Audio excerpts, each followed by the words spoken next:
আমি আজকে মটরশুঁটি দিয়ে পরোটা বানিয়ে দেখাবো। এটাও কিন্তু ভীষণ ভালো লাগে খেতে। 300 গ্রাম মটরশুঁটি নিয়েছি, 4টে কাঁচা লঙ্কা, 1 ইঞ্চি আদা আর হাফ চামচ নুন দিয়ে 1 কাপ জল দিয়ে আমি পেস্ট করে নেব এটা।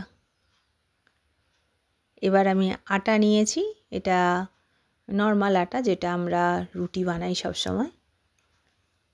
এই আটার মধ্যে পেস্টটা দিয়ে নেব। এই মটরশুঁটির পেস্টটা দিয়েই আটাটা আমি মেখে নেব। যেহেতু আমি একটু জল দিয়ে দিয়েছিলাম তাই আমার ডোটা এই মটরশুঁটির পেস্টটা দিয়েই মাখা হয়ে যাবে। একটু শুকনো মশলা অ্যাড করব, যেমন নুন, 1 চামচ হিং, 1 চামচ কালো জিরে আর 1 চামচ জোয়ান। খুব ভালো করে আমি আটাটা মেখে নেব।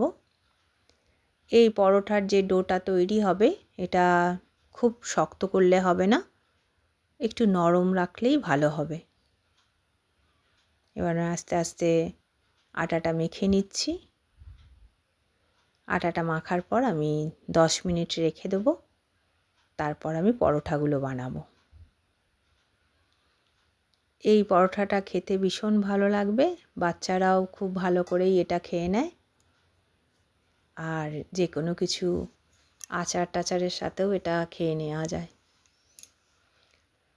আমি পরোটাগুলো এবার ভেজে নিচ্ছি। পরোটাগুলো কিন্তু খুব বেশি পাতলা করে বেলবেন না, একটু মোটা ধরনের বেললেই বেশি ভালো হবে, ফুলবে পরোটাটা। রিফাইন অয়েলেও ভাজা যায়, শীতকাল তো একটু ঘি খেতে হয় তাই আমি ঘি দিয়ে বানাচ্ছি পরোটাগুলো। পরোটাগুলো আমার সব বানানো হয়ে গেছে। আচারের সাথে আমি এটা সার্ভ করেছিলাম আর একটু টমেটোর চাটনি। ভীষণ টেস্টি হয়েছিল। শীতকালে এরকম করে একবার বানাবেন, ভালো লাগবে।